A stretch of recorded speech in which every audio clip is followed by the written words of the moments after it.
Okay, so I'm going to go ahead and get started. It is 11:01. I am Dr. Nika White, and I am the lead principal consultant for Nika White Consulting. And our firm is in Greenville, South Carolina, but we serve clients all over the country, different industries, private public sector, different sizes. And one of the favorite things that we do weekly is we provide this podcast, Intentional Conversations. It's a virtual community opportunity for us to learn with and from each other. And I always have a great co-host, and I cannot wait for you to meet my co-host today. It's going to be such rich conversation. You are certainly in for a treat. So let's get started by just sharing a little bit of context for why we're here. So go to the next slide for me, please. And while my colleague, Natasha Poritskova, is advancing the slides, I do want to show appreciation to her as one of my DEI managers, as well as Elvia Pacheco Flores, who are joined today in a support capacity of Intentional Conversations. So thank you to those two individuals. I really greatly appreciate you. So one of the things I like to do is go ahead and give you all head notice of what's coming up for the upcoming weeks. And so we have a tremendous guest co-host that's going to be leading us for the first Friday in November, on November 6th. And her name is Kayla Lee. And in that Intentional Conversation podcast, Kayla and I are going to discuss diversity, equity, inclusion, and belonging advocates. And so she's going to talk to us about how in which it's so important for those of us who care deeply about this work to show up for others, and how we can increase our personal resilience and ability to thrive while improving outcomes for others. Isn't that what this is all about? Belonging, helping people show up at their best. So I look forward to Kayla Lee joining us on November 6th. Next slide, please.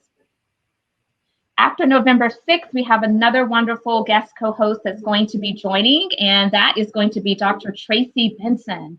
And so in that podcast, Dr. Tracy and I are going to be discussing racism, anti-racism, racial bias, particularly in schools. And so look forward to intersecting conversations of that nature with Dr. Tracy Benson. So mark your calendars for November 13th, again, 11 to 12 noon Eastern Standard Time.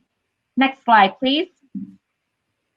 Now, it gives me great excitement to share with you who our guest co-host is today. It is none other than my friend, someone that I admire greatly for the work that she's doing in this broad space of DEI, but she is Raven Solomon. And so you all are very familiar with the fact that I always like to give a formal introduction to share the credentials and the accolades of our guest co-host, just so that you know why we saw it fit to expose them to this community. And then I always invite that individual to then greet the audience in their own way. And so here is a little bit about Raven Solomon. Raven Solomon is a nationally recognized keynote speaker, multi-generational leadership expert, and author of the 2019 release, Leading Your Parents, 25 Rules to Effective Multi-Generational Leadership for Millennials and Gen Z, where she shares leadership principles and practical advice for young professionals seeking to transition into leadership positions in today's diverse workplace. Raven's mission is to break down generational barriers and complexities in the workplace to create synergy across generations that foster productive working relationships, drive business results, and enhance inclusive company culture.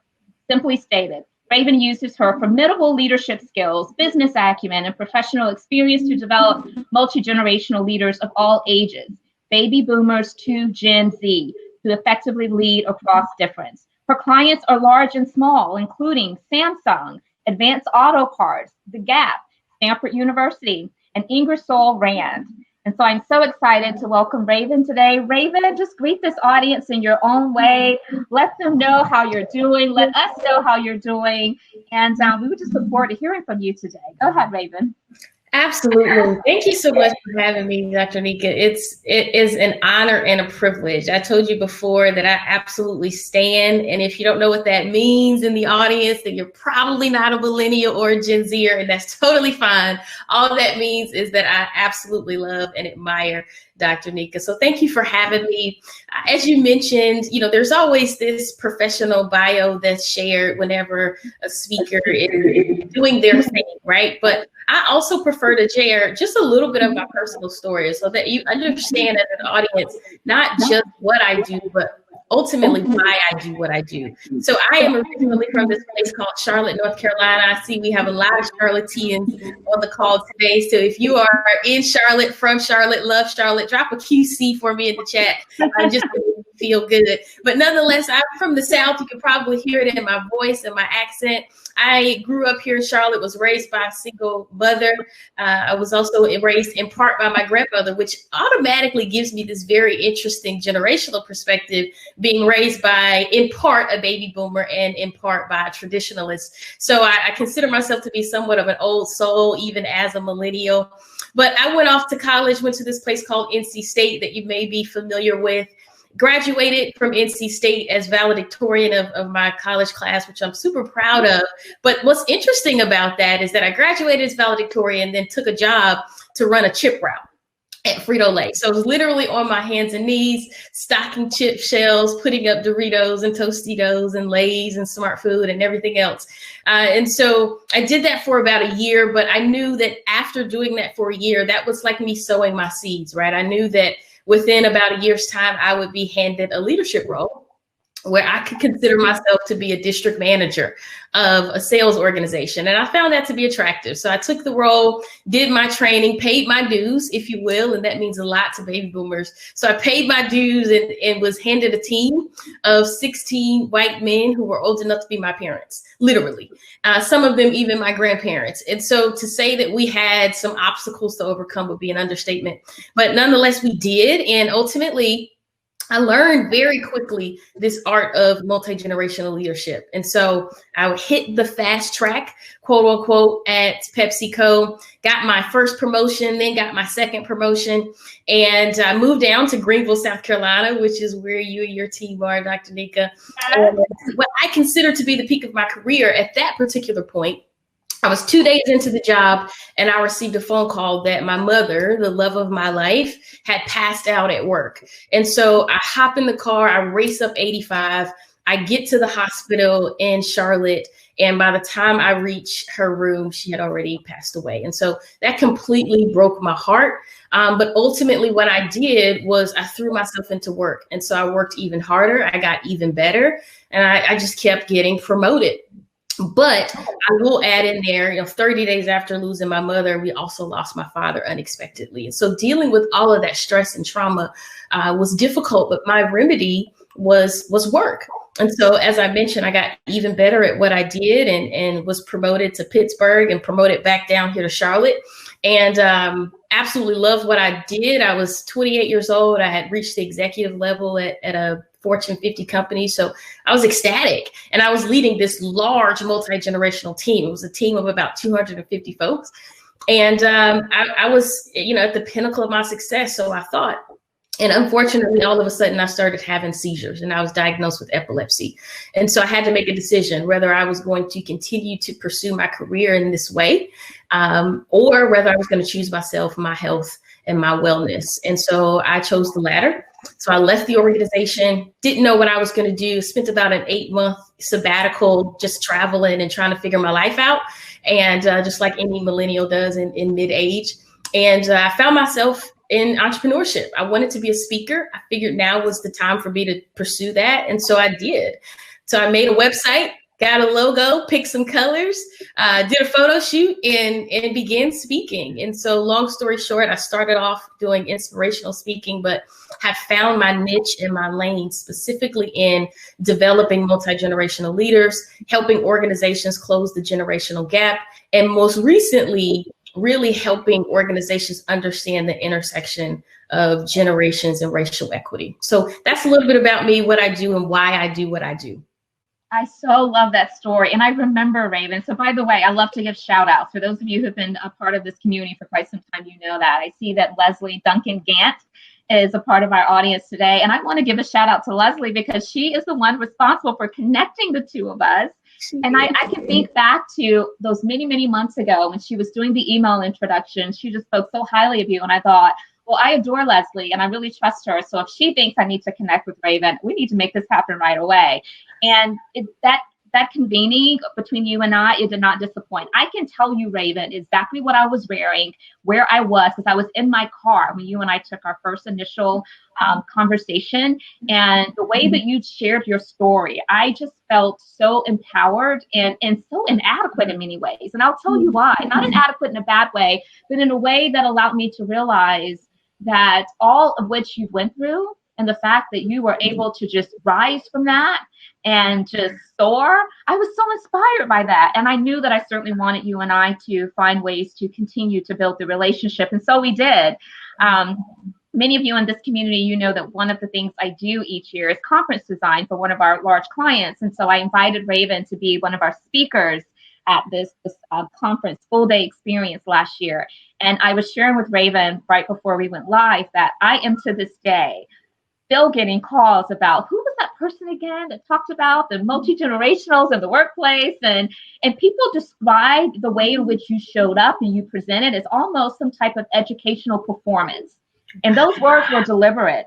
You were not just teaching, but in the way in which you deliver and you just convey messages, people love you. And so I am just so glad that this audience is getting an opportunity just to experience a little fraction of Raven Solomon and all of your fabulousness. By the way, another quick shout out, because I know there's a lot of Milliken folks that are part of today's community. So I want to give Milliken a shout out. Raquel Harris is actually their lead of their diversity, equity, and inclusion. And I understand that you all have been trying to connect as well, because the folks at Milliken, they want to experience you as well. And so anyway, but that's great. Thanks for sharing your story.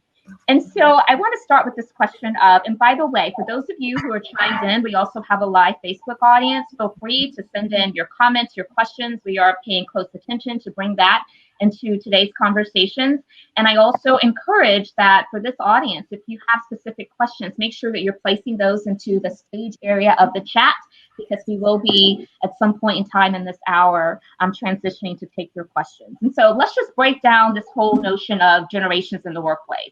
I understand that there are 5, and I want to make sure we have a good context for what are those generations, what are the primary things that we need to know about each, and then we'll kind of continue into our dialogue. So educate us, Raven.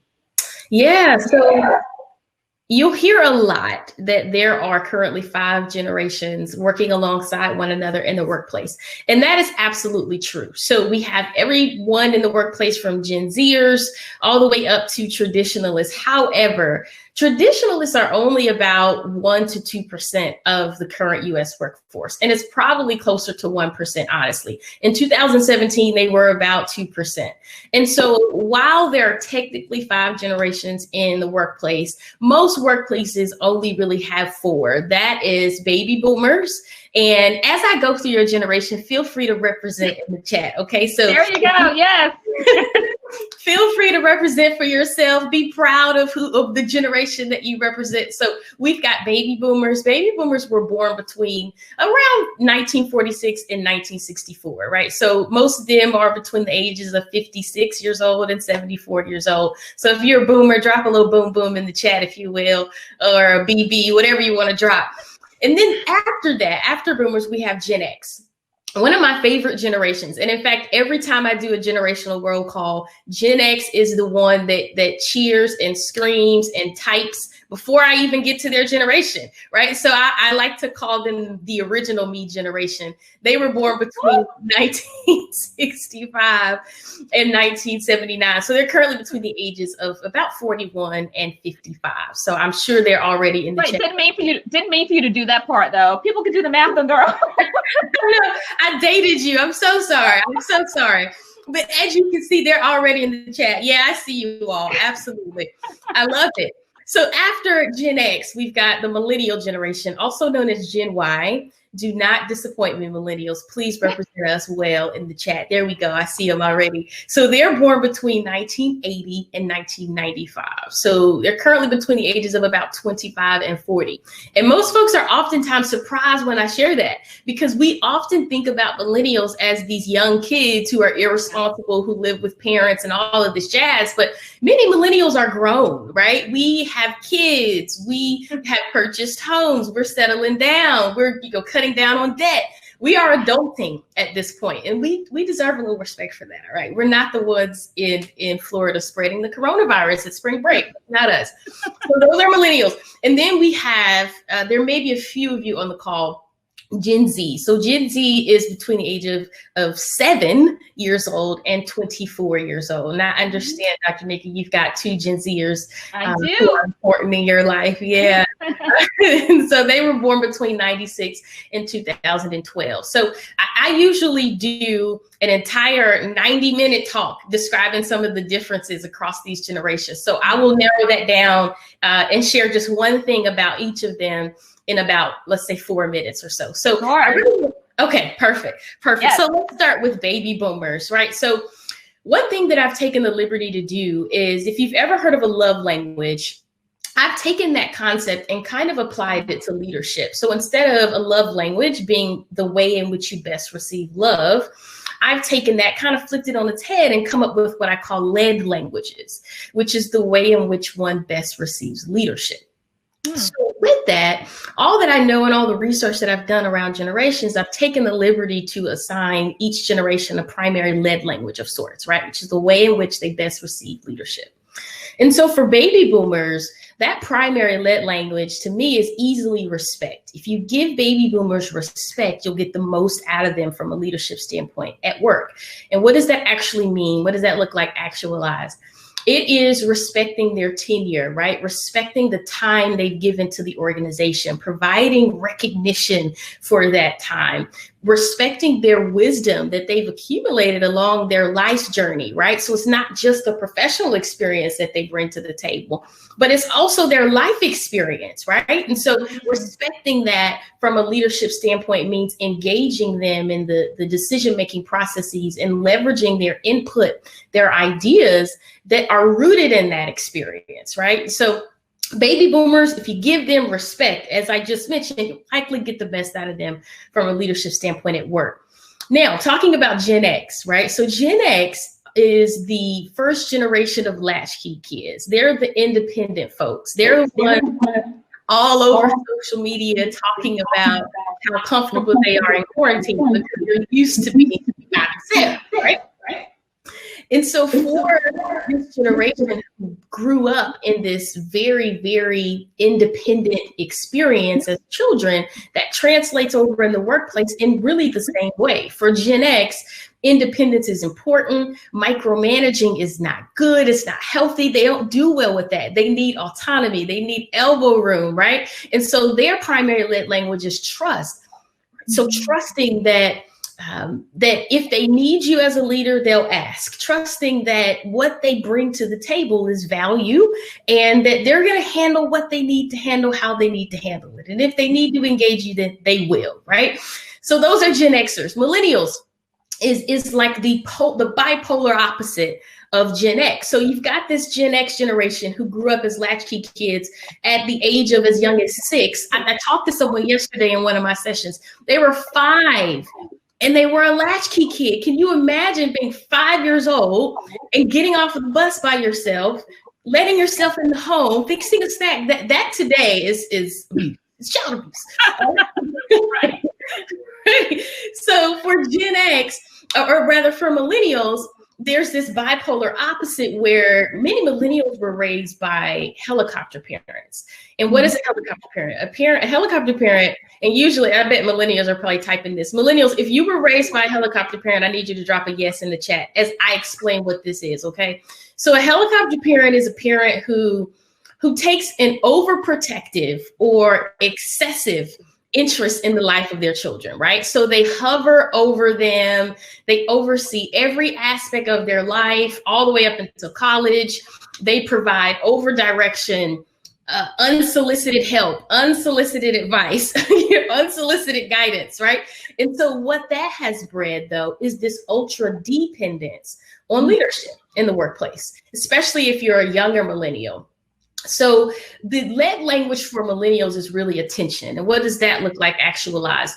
It is really about understanding their desires from a career standpoint, making sure we're providing quality performance reviews, making sure we understand what their passions and purpose is, and we're providing opportunities to live that out and walk that out in our organizations. And then I would also say providing opportunities for them to give their feedback and to actually listen, right? So those are a couple of examples. Lastly, I'm going to land the jet, right? Lastly is Gen Z. There are not a ton of them in the workforce at this point. They're less than 5% of your workforce, or about that number. And so their primary lead language, I think, is going to be something around follow through, right? And what does that look like? That is following through on your commitments to them, your commitments to the community, and your commitments to the world, right? So it doesn't mean a lot to them when they see the performative acts of you saying that Black Lives Matter and you posting a Black square on your corporate social media accounts. They need to see the follow through. They need to see the action. And that applies to parenting. It applies to their interactions with even their friends, right? So I'll stop there. That's a little bit about each generation. Hopefully that was helpful. I told you I could go forever. I can go 90 minutes. Listen, we had to level set a little bit, so that was perfect. It was very appropriate, and you're getting lots of great affirmative statements, and you're resonating with folks in our chat, and so we appreciate that overview. So I want to back up a quick second, because obviously in your bio I stated that you are a multi-generational leadership expert, and so what does a multi-generational leader do exactly? What does that work look like in practice? I mean, obviously it requires having a great wealth of knowledge about each of the generations, but crystallize that for us a little bit deeper. Yeah, so to me, a solid multi-generational leader is simply someone who effectively leads across generational difference, right? And so, they have a solid understanding of the generational differences, like you mentioned, and they apply situational leadership according to those differences. But it's not just that, right? It's not just understanding those differences. It's also ensuring, just like any inclusive leader would do, ensuring that generational difference is welcomed, that it's appreciated, and that it's leveraged to generate better outcomes, right? And that leveraging is strategic. You've got to counter the opportunity areas of one generation with the strengths of another. And those are very clear once you understand those generational differences and how they form. So to me, generationally inclusive leaders, they have a clear awareness of their own generational bias. So we all have generational biases, and what they're called, what I call old tapes and new streams. And I wish I'm not going to go deep into that, but ultimately it really is about understanding your own generational bias and how those biases can put limitations on those that you lead and box them in and create unfair expectations that ultimately limit the progress of the organization or the team, right? And so I think there's this clear awareness of your generational bias. There's also a commitment to generational inclusion at all levels of the organization. So to me, what I tell, sit down and talk to senior leaders, it's the fact that I'm not saying you need to promote Gen Zers into senior level leadership positions. I'm not saying that. I'm saying though, if you are an effective multi-generational leader, you have a circle of influence that's not just filled with those of your generation or older generations. You're getting input from that Gen Z frontline employee. You're getting input from the Gen Z or you just recruited from college who's now, in this individual contributing role. So you are diversifying the avenues through which you get feedback in your decision-making process. I think, generationally inclusive leaders, multi-generational leaders are also curious about the experiences and the perspectives of other generations, right? I had someone reach out to me, someone who I admire dearly. I mean, she is a phenomenal woman, kind of like you, Dr. Nika, right? Oh. I love her. I'm such a fan. She's the SVP at a bank here in Charlotte. and I just absolutely love her. We haven't touched base in a while, but I see her out in the community. She does phenomenal work. And she reached out to me maybe a couple of days ago through LinkedIn. She's like, hey, I love watching your growth. I am imagining my personal board of directors, and I want you on it because it needs to be multi-generational. I value your perspective. I think the work that you do is phenomenal, and I know that I could learn from you.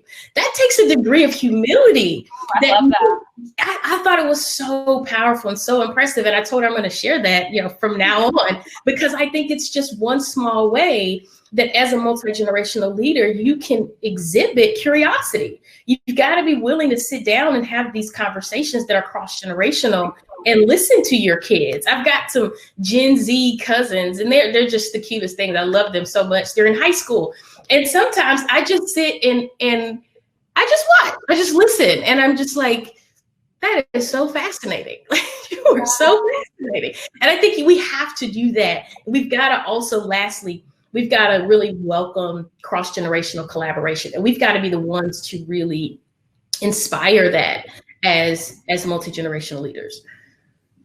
There's so much that you're saying as I'm taking notes that is resonating with me. And this is such a rich conversation. So you acknowledge that it's important for those who are multi-generational leaders to first and foremost recognize their own generational bias, because that's important. So I love you bringing the whole bias aspect into it. And then secondly, they need to have a commitment to generational inclusion. And then you gave some examples of even the SVP that reached out to you.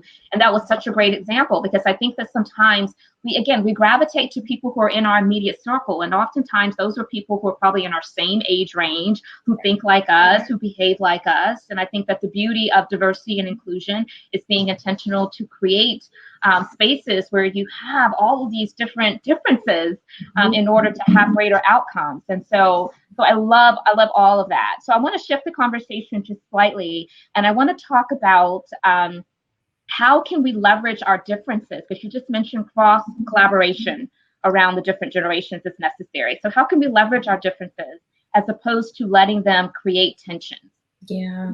Talk about that. I think we understand why the differences exist to begin with. So in all of my keynotes and learning experiences about closing the generational gap and about leading across generations, I always start with a good amount of time being spent on understanding generations, how they form, how they are defined, and how these differences even become a thing, right? So I think it's important that you first understand why the generational differences even exist to begin with.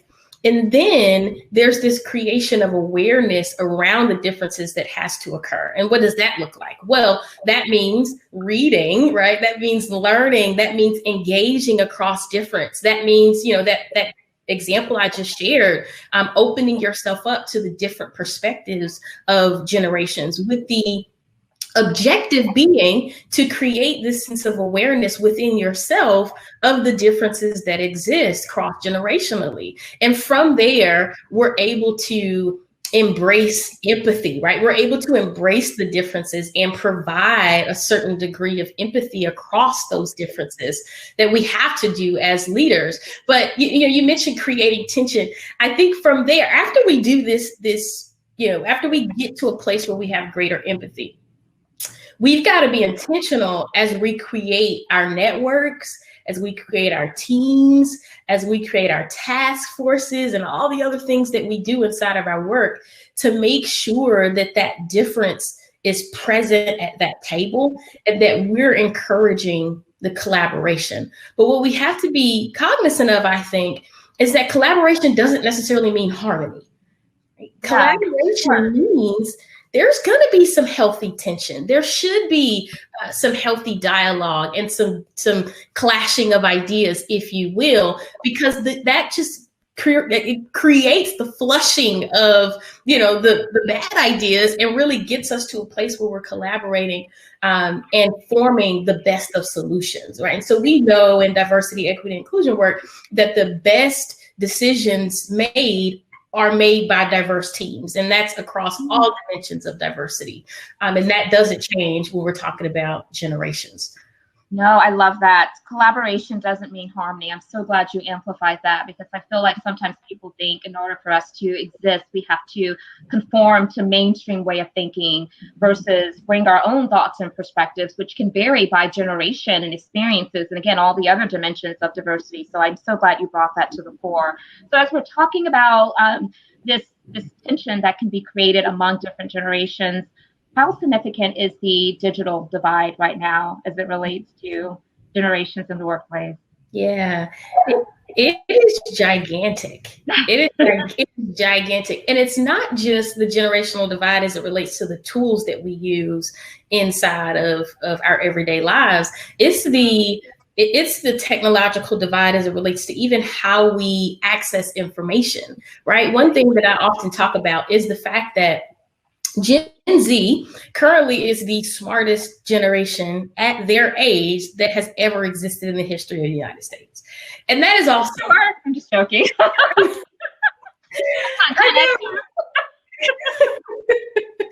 know, right? And when I share that with Gen Z audiences, you can see their little chests, rise up. You can see their heads swelling, and it just feels so good about themselves when I say that. But it's not to say that they are smarter, that their brains are any bigger or more capable than any other generation has been in the past. It really is that the ease of access to information is there for them more than it ever has been for any other generations. So when we think about the technological divide, it's not just the fact that they're able to, navigate this thing easier and more efficiently than other generations right now. It's also that they're able to access information far quicker and far earlier than any other generation has been able to in the past. And so one thing I like to share as it relates to Gen Z and how generations form and how their differences have curated and formed is the fact that they have this access to non-traditional media outlets through technology that previous generations never had, right? So for your generation, Dr. Nika, for my mother and folks, it was really, and for me too, it was ABC, CBS. If you had cable, you had BET, which is awesome. You had MTV if you had cable as well. You had Channel 18 and all this stuff. There was a finite amount of information that you could access, and it was based upon what was made available by media. If you think about now for Gen Z, they have all of that, right? But they also have Amazon Prime Video. They also have Netflix. They have Hulu. They have YouTube, right? And so they have, through this technological divide, access to information from all different perspectives and all different walks of life, which makes them, very open. So we often talk about that tech divide, and I think everybody knows that, they can navigate technology a little differently. They do it faster. There's this disconnect because they expect all of us to be able to do that. I think we know that part. What I wanted to, in that, challenge folks to consider is how that technological divide creates a difference in knowledge and understanding and wisdom that Gen Z, especially when it comes to something like systemic racism, is very, very aware of, and that in past, a 16-year-old would not have been. Yeah, no, that's really good. Lots of great comments that are appearing into the chat, and I am seeing your questions. We are going to get to them. Something that you mentioned as we were talking about the digital divide, I think it's exasperated now because of the global pandemic, obviously. I think that people are much more aware of that divide and those differences. And my hope is that because they're much more aware, people have a heightened level of sensitivity to trying to bring them into some type of alignment to where people can coexist, and recognizing that the strengths and the weaknesses can be, it don't have to be to a detriment if we work together, but it also highlights the need for, there's no longer a one size fits all approach, and organizations are going to have to make sure they're solving for all the different generations in the workplace in a way that does not lead them to wanting to have one protocol across the board that applies to everyone. That's what I see as one of the biggest mistakes that's happening right now. Mm-hmm. My colleague put into the chat that we haven't even addressed this, but the alpha generation that's now starting to form. Of course, we still have years before really that is, out into the workplace, but they're probably going to be even more advanced from a technological perspective because of COVID. Absolutely. So, any thoughts about that? Yeah, so it's interesting because, and I wish I could explain all of this, but ultimately, how generations form is important to note when we talk about these kind of generationally defining moments like COVID. Because, for instance, for past generations, this generationally defining moment where normal changed, right? Where the way that we think and behave ultimately shifted, and it created this very stark difference between a current generation and a former generation. When those things happen, they ultimately shape new norms, right? They create new normals, which then creates these common beliefs and common behaviors in one generation that are vastly different and new than a prior generation, right? So for this generation now, Generation Alpha, and for Gen Z, really, COVID-19 and this anti-racism revolution we see rising up right now is creating and shaping their new normal. And I'll give you an example, right? So if we think about right now, the Black Lives Matter movement and how that is different from COVID, but they're happening, in tandem. Right. So if you think about the Black Lives Matter movement and you think about systemic racism and police brutality, in prior generations, it could be debatable, right, that this systemic racism existed, that police brutality existed. But then now, for this generation, we've got these things, right? And so it is undeniable that it exists because we see it playing out on our phones almost on a daily basis. And it's really, really sad. So the new normal that has been created for Gen Z and Gen Alpha is that systemic racism is real. I see it daily. Police brutality is real. I see it daily. And we see that coming out in what they believe and what they support, right? And what they deem to be normal. So I'll give you the statistic to support that. 90% of Gen Z supports the Black Lives Matter movement. That's pretty much all of them, right? It's pretty much all of them. And so I hope that example makes sense. We've got this one social factor, if you will, being police brutality. We have a technological factor being access to the internet and technology that are really shaping this new normal for them. And so, yeah, to your point, Eliza, they're going to be absolutely more tech savvy and tech dependent is what I call it, actually, than any other generation has been in the past for those reasons. Oh, absolutely. Well, that was a great segue, because I was going to ask you about, does the generation you're from change the way you see racism? And, we're seeing that play out now. And the answer is absolutely so. And very indicative of the stat that you shared, 90% of the millennials really do believe in the Black Lives Matter movement. So let's talk about what organizations can do and what recruiters can do that can position their companies to attract and retain and develop younger generations in a way that's going to serve those organizations well. What advice would you give?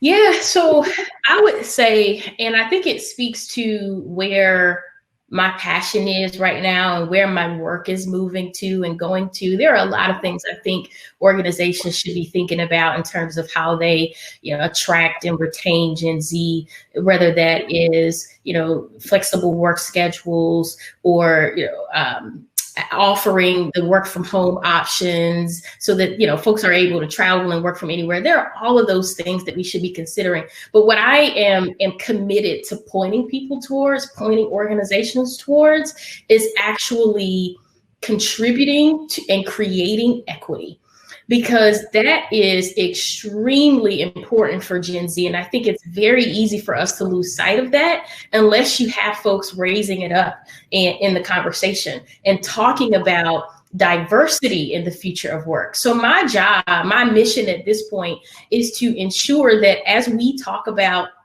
the future of work, that diversity is a part of that. Because what I understand to be factual is that Gen Z is committed to equity. It is the number one factor that indicates whether they trust the company or not. And that trust leads to whether they want to work for that company or even whether they purchase from that company. So I don't think, we can talk about generations and the future thereof. So we can't talk about the business case for how we recruit and retain Gen Z without talking about equity. And so what does that look like for them?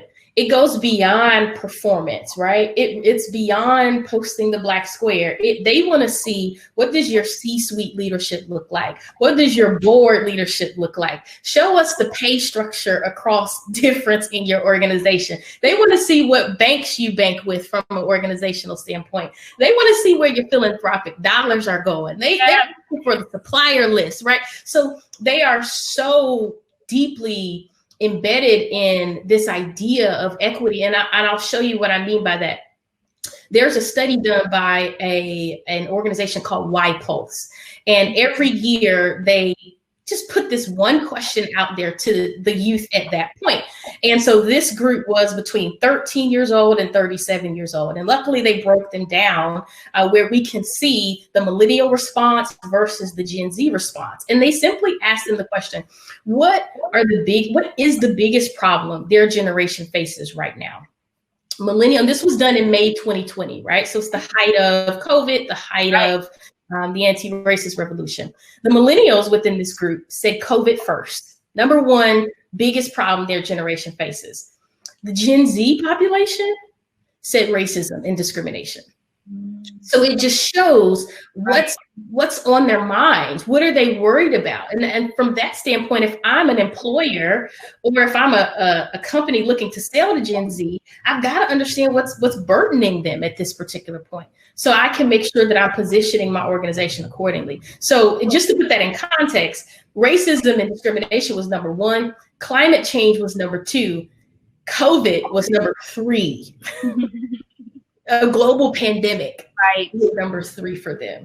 And so I think if organizations want to attract and retain Gen Z, they have to be committed to creating equity. What does that look like? That means equitable, processes, procedures, fair access to opportunity, resources, etc. I love the fact that you provided a little bit of additional intel around the intersection of generations and racial equity, because I think that is so important. And the examples you gave were really enlightening. So I have several other questions, but I'm going to hold them because this audience also has several questions for you. And you can always tell when these conversations are so rich because, you start and then you look down in 45 minutes, it's already passed. Okay, so let's start with some questions. So this question is from Rick. What are the intergenerational challenges when people do not know the intergenerational differences? That's good. There's all sorts of challenges if you don't know. That's exactly right. That's why the first step is awareness. That's why we need DE&I professionals inside of our organizations or consultants coming in. I do know an awesome generational consultant that I might recommend to your organization, sir, who can provide that level of awareness, because we can't navigate the differences if we don't know where they are, right? We're just constantly running into the barriers because we haven't clearly identified where they are and ultimately why they are, right? And so providing that context around how generations even come to be, how they form, why they're different. And then, as I mentioned, taking that next step to provide some clarity around what those differences are. If we don't do those two things, there's no way we can create generational inclusion, because it's just like us trying to create racial harmony. If we don't address the fact that the differences exist, that the treatment is unfair, that there's a real issue here, there's no way we're going to solve it. We'll just continue to live in denial as if all is well in the world. And that's the same thing we do generationally. We're just like, oh yeah, no, we have this perfect multi-generational workforce, and all of our leaders are just awesome. But no, you really have to take some time to delve into these differences, provide structure, provide tools to help folks lead across these differences and also navigate them. I love that. And as you said, the first step is to acknowledge that there is difference and the implications of that. I heard someone the other day, as they were talking about systemic racism, they very deliberately used the word addiction. And they said that we as a society, we are addicted to systemic racism. Even those of us who lament the fact that it's here and it exists, it's almost that we're so conditioned to it that we become paralyzed and not knowing how to really address it. That's right. And so I love the fact that you amplified that. Okay, so this next question is from Chris. What suggestions do you have for those of us who have 4 generations in one small team, as far as wanting to motivate and inspire but not lose those who aren't responding to certain methods of leadership. And so he goes on and gives the example, my boomer wants to co-lead while my Gen Xer is frustrated if there's too much guidance, while my Gen Y Zers ask for more guidance. Right. You can just hire Raven Solomon. How about that? Just email me, Chris. It's raven@ravensolomon.com. Okay, we can have this offline discussion and I can help you. But ultimately, it's really important to understand situational leadership. But as a leader, you can't disseminate the same information 5 different ways in every situation, especially in today's work environment where we're all more than likely doing the job of 2 people. And so it's very hard to appease each style in every moment in time. But what you've got to do is understand the situations in which it's appropriate to address and utilize this form of communication or this form of leadership or this form of motivation and why. And then here's what I would do, Chris, challenge your teams to, in essence, lead and support one another in those capacities, right? So if you've got an extra who's super independent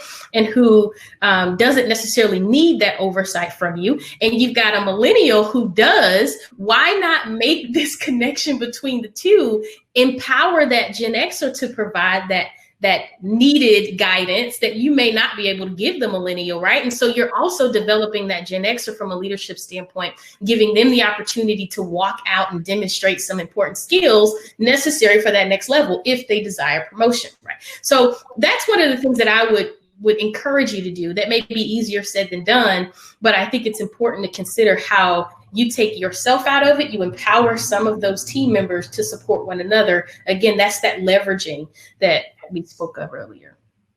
Yeah, and I've also heard a lot of leaders, very specifically in this space, talk about that's where reverse mentoring, can also be very useful. Just making sure that you are connecting some of those younger generations with the more seasoned generations to learn from each other. So I love the suggestions that you provided. Okay, so this is an interesting one and very appropriate for the selection year. This comes from Catherine Hall, hi Catherine, thanks so much for joining us. She's actually one of NWC's consultant partners, and she does a lot of work in diversity recruitment. But here's her question. What is Raven doing to encourage her generation to participate in voting on Tuesday? So how are you telling people, listen, do not sit out on this one. You're going to have to get to the polls. What are you doing personally, and what are you seeing maybe your generation doing in general to help foster? I love that, Ms. Catherine. You know what? So we utilize this thing called social media occasionally. So we are absolutely oversharing all of the information that folks need. So earlier this week, I posted something about voting, but also giving folks some advice or some tips to make sure their vote counts. So what does that look like? That means if you submitted an absentee ballot, here's the website you need to go to make sure that ballot had no errors and that it was actually counted, right? So making sure that we're eliminating these barriers for folks that may not be thinking about, oh, I just submitted it, it should be done. And, technology supports us to do this. So that's one thing.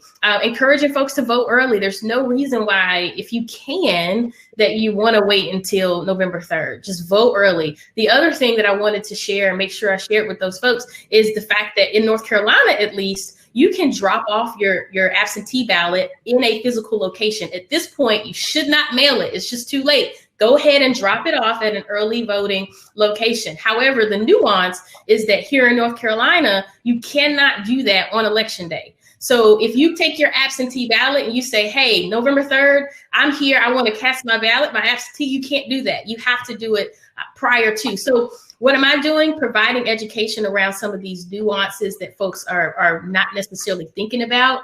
I am making sure that I hold folks accountable to voting. So I'm constantly posting polls on my social media. Have you voted yet? If not, when are you voting, right? I am threatening people that if you don't vote, you just disconnect with me. I don't want to be involved or engage with you because you cannot complain about the result if you did not take part in creating the solution. I love it. I love it. That is great. Yes. Okay. So a few more. This one comes from Krishana. With regards to Black Lives Matter and systemic racism, I've seen millennials and Gen Z become impatient with baby boomers and Gen X for not getting it or understanding it fast enough. And this causes tension and intolerance. Any suggestions for this? Great question, Krishana. Who said that? Krishana, and I think I'm pronouncing that correctly. Hopefully I am. Wow. She just literally talked about my entire existence from for the last 6 months and leading up to now. That's where the intersection of racial justice or racial injustice or racial equity and generations actually happen, right? There's this disconnect in real lived experiences of this thing called racism. So here's the thing. And I wanted to say this, but I know we don't have a ton of time, but this is how generations actually form and why we're different. So what happens is we all go through these phases of life, right? We go through childhood, youth, adulthood, old age. And what makes us different is that as we go through these phases of life, we all are exposed to specific sets of environmental factors that ultimately shape what we think, how we behave, and what we understand to be normal as a generation. And that these factors, especially when they come into play during youth and young adulthood, they really shape our thoughts and our definitions of normal, right? And they create and influence our behavior. So if you think about any of those factors, they could be economic, they could be social, technological, legal, environmental, they could be so many different ways, right? Racism is one of those social factors. So it comes into play during our youth, young adulthood, and it shapes what we think and behave and how we define normal. So if you think about a baby boomer, the average Southern baby boomer, right, who grew up, some of them, the older baby boomers came of age in the middle of Jim Crow. So racism to them is Jim Crow, right? It is literally the blacks and white signs. It is, you can't eat at this lunch counter. It is desegregated schools, so you, as millennials and Gen Z, you've got to understand that if I'm a baby boomer and I define racism as such, and I look at where we are today, there is a degree of progress that has been made. There is appreciation that we have to give, right? In total, right? There we have made progress. But if you think about the average Gen Z or millennial, and we go through that same spectrum, right? And that social factor that has played around and created their behaviors and shaped their thinking and their definition of normal, it is exactly what we see today. It's systemic. They didn't necessarily see the segregated schools and the whites only water fountains. And certainly they didn't see slavery. They see it now, right, in the criminal justice system, but it looks vastly different. And so it's the definition of racism. It's relative. It is absolutely generationally specific. And that's the grace we have to give one another. We've got to realize that our own definitions of normal and even something like racism can be vastly different based on our lived experiences and based on our current phases of life. No, that is good. And I'm hearing a lot of individuals talk about the difficulty in having systemic racism conversations with their parents because of what you're talking about. The lens is just completely different. And so, I appreciate that. That was really good and a great question. So thanks for bringing that forward to this community, Krishana. So this one comes from our friend Leslie, and there's also a +1 for this question. So some energy around this one. What would be your advice to us in terms of starting, stopping, continuing to take away from today as we embrace intergenerational differences? So what should we start, stop, and continue? What are those considerations for us as we walk away? Yeah, start, stop, and continue. So what you should start is anytime I speak to an audience, I challenge them to take what I call the generational view challenge. And it's very simple. I would like for you to commit to, before you make the next 3 big decisions in your life, whether that is professional or personal, that you commit to seeking the generational view of just one other person who was outside of your generation. And so that could be you hiring your next employee. That could be you choosing your next job or applying to your next role, right? Just seek the generational view of one other person. And that is just designed to help us create this openness, right? And this genuine curiosity to help us further at least see perhaps the different experiences and the different viewpoints of other folks. And we should definitely be doing this professionally. What we should stop doing, we should stop assuming that everyone's definition of normal should be our definition of normal, that everyone's definition of acceptable should be our definition of acceptable. And we've got to give grace accordingly based on other folks' lived experiences and their current phase of life. That is what really ultimately shapes generational views, generational differences, lived experience, current phase of life. And we provide grace with that. So that's the start, the stop. And what was the last part? Continue. So continue attending events like this that are designed to get us to think differently, designed to challenge us and move us forward, get us outside of our comfort zones. There is no growth that happens when we're comfortable. So we've got to commit to some degree of consistent discomfort in order to continue to promote growth and certainly to achieve equity. This is so good. So this is one of those sessions where I feel like I kick myself for being like a co-host and facilitator, because I want to be a student, just kind of absorbing and taking notes. And so this is so good. Okay, so I want to try to get maybe one or two more in. So this question is from Natalie. When we think about international businesses and people from different countries making a part of those teams, either permanently in the U.S. or for given periods of time, and or the different cultural backgrounds in the U.S., do we see these generational differences play out in the same way? That is a great question. And unfortunately, there is not a lot of international data or international research that is done around generations. I'm in the process of doing some with one of my clients who is a global organization. So stay tuned. We should be having just some degree of insight. You know, I've talked to professors and sociologists about this fact, and we all agree that there just is not enough cross-cultural or global research done around generations. So I wish I had a better answer for you. I know that's not what you were looking for, but we're in the process. Sign up for my email list and I will be sharing that. Yeah, that's good to know. Okay, so and then one more from Rick. What are the best Gen Z cause-based social enterprises? Anything come to mind? Netflix. Yeah. I stand for Netflix at this particular point. Ben and Jerry's. It is doing the work. They're doing the work. So those two come to mind off the top of my head. If I can think of those are good ones, though. Yeah, you're right. Those are really good ones. They're standing out amongst the pack. Netflix is the one who recently gave invested a huge amount of money into Black banks intentionally, right? And so, yes, absolutely. Yeah. I also think about Bank of America and a lot of what's going to come out of their commitment of the $1 billion pledge that they made is yet to be seen, because I know they're just now in the process of that. But I will tell you, at a conference last week, we had one of the lead diversity officers that talked about how in which they are engaging in that process. And it sounds very promising. So I'm hoping it's going to be a model that maybe others can follow. Whenever I get questions like that, I am hard pressed to come up with like a handful of organizations that I would say, yes, across the board, they're doing this work well. What I find most often is that there are multiple organizations that I can point to that are doing portions of this work well. So I always feel like you have to kind of take, chew the meat, spit out the bones, and then put together maybe your own way forward plan. But anyway, okay, so we're getting close to the top of the hour, and I'm so saddened by that. But here's how I want to end.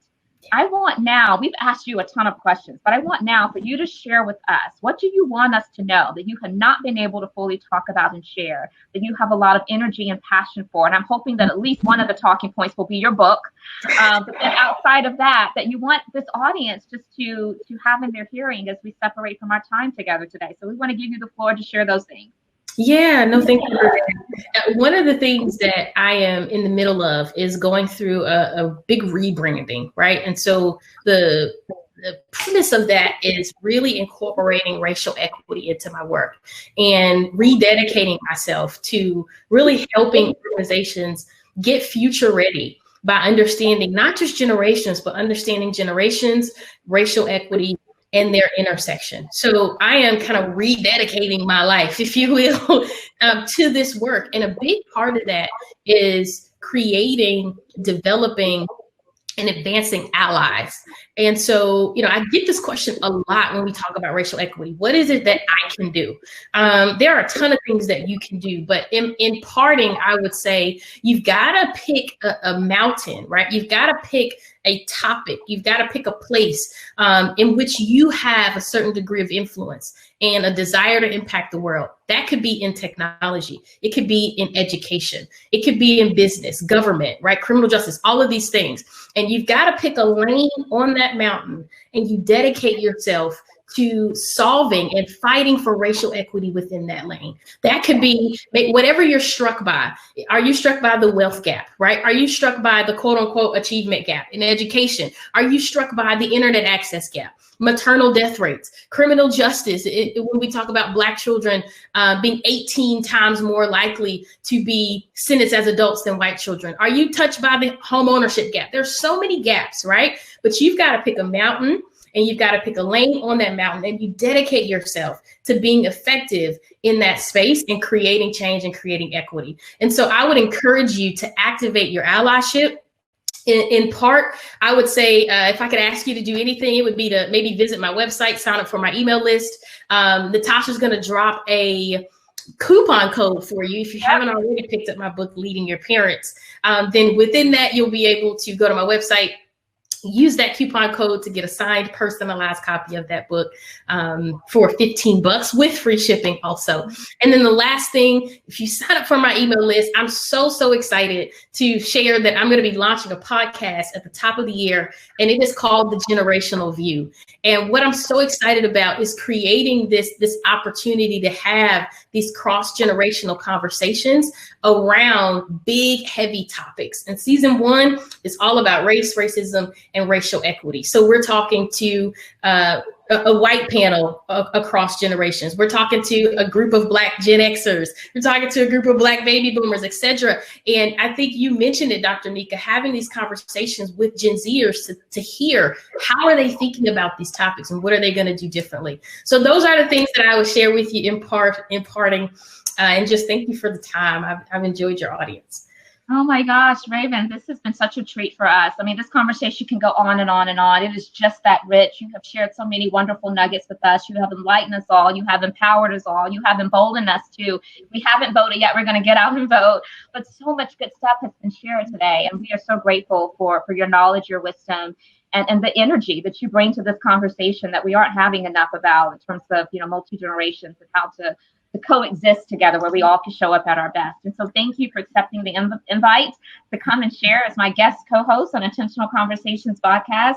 I look forward to having you back again in the future, maybe like midway after you've launched your podcast. You can tell us some of the great stories you're hearing from those conversations. But you're getting lots of love into the chat. And so we appreciate you. And again, Raven's coupon code is Intentional 2020, and the book is going to be signed, personalized copy, free shipping, only for $15. And it's called Leading Your Parents. You can see it in the background. We will make sure that as we follow up with an email this afternoon to include a link to the replay. We want you to share it out. It would also include a link to the chat. There's lots of great resources that have been shared here.